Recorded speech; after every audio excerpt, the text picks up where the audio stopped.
اللہ تعالیٰ نے اس دنیا میں ہر قسم کے جاندار پیدا فرمائے ہیں۔ ان میں سے ہر جاندار کی خلقت میں کوئی نہ کوئی حکمت پوشیدہ ہے۔ ہر جانور کی کوئی نہ کوئی خاصیت ہے جو فائدہ یا نقصان پہنچاتی ہے۔ ان لاکھوں کروڑوں اقسام کے جانوروں میں سے ایک جانور کتا بھی ہے۔ کتا عام طور پر وفا کی علامت سمجھا جاتا ہے اور یہ اپنے مالک کو دشمنوں سے محفوظ رکھتا ہے، مگر ہم سب کے ایمان کا حصہ یہ ہے کہ رسول خدا صلی اللہ علیہ وآلہ وسلم نے فرمایا کہ جس گھر میں کتا یا تصویر ہو اس گھر میں رحمت کے فرشتے داخل نہیں ہوتے۔ اسلام میں کتا رکھنے کی ممانعت کیوں کی گئی ہے؟ اور جب ممانعت ہی کی جانی تھی تو اللہ نے اس جاندار کو پیدا کیوں فرمایا اور کس طرح پیدا کیا؟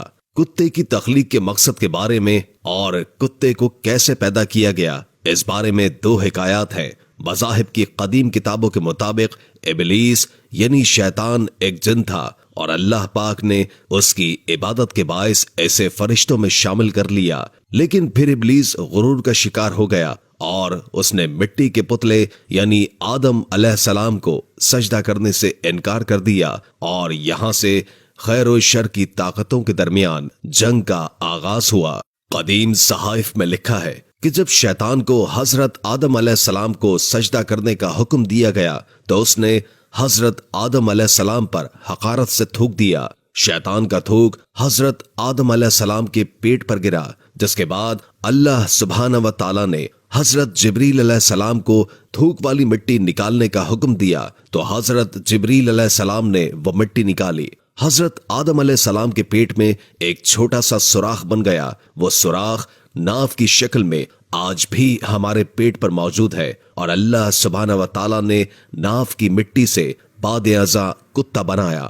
دوسری حکایت کے بارے میں درج ہے کہ قدیم صحائف کی روشنی میں کتے میں دو خصلتیں ہوتی ہیں، اور یہ دو خصلتیں اس لیے ہیں کہ یہ انسان سے محبت کرتا ہے کیونکہ یہ انسان کی مٹی سے بنا تھا، اور یہ انسان پر بھونکتا ہے کیونکہ اس میں شیطان کا تھوک شامل ہے۔ آپ کو یہ جان کر حیرت ہوگی کہ کتا دنیا کی واحد مخلوق ہے جو شیطان کو بھی دیکھ سکتا ہے۔ شاید یہی وجہ ہے کہ رات کے اندھیرے میں جب شیطان کے قافلے آسمان سے اترتے ہیں تو کتے اوپر دیکھ کر ایک خوفناک آواز نکالتے ہیں۔ کتے کی تخلیق کا سبب اور اس کی پیدائش کے بارے میں دوسری روایت النور المبین نامی کتاب میں ملتی ہے، جس میں درج ہے کہ حضرت علی کرم اللہ وجہ الکریم نے نبی کریم صلی اللہ علیہ وآلہ وسلم سے دریافت کیا کہ اللہ سبحانہ و تعالی نے کتے کو کیوں پیدا کیا، تو رسول خدا صلی اللہ علیہ وآلہ وسلم نے فرمایا اللہ سبحانہ و تعالی نے اس کو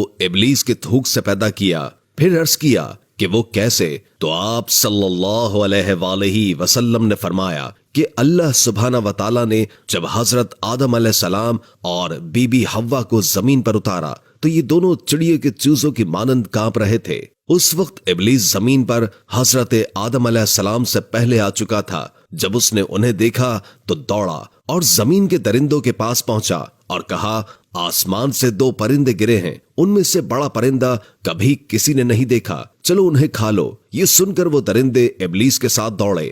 ابلیس راستے میں ان کو للکار رہا تھا اور چلا رہا تھا کہ اب تھوڑی دور کی مسافت ہے۔ جلدی جلدی بولنے سے اس کے منہ سے تھوک نکل کر گر رہا تھا تو اللہ سبحانہ و تعالی نے اس تھوک سے نر اور مادہ کتے پیدا کر لیے۔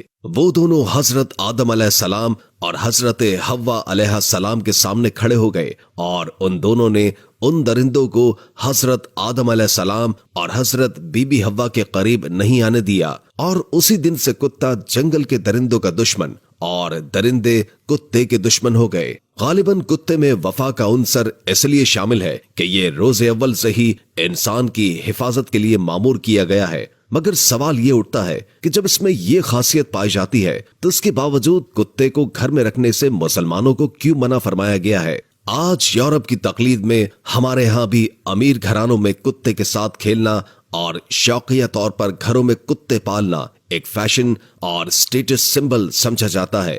اسلام میں کتا رکھنا بالکل ہی منع نہیں کیا گیا، بلکہ اس کی ایک محدود اجازت کچھ شرائط کے ساتھ کی گئی ہے۔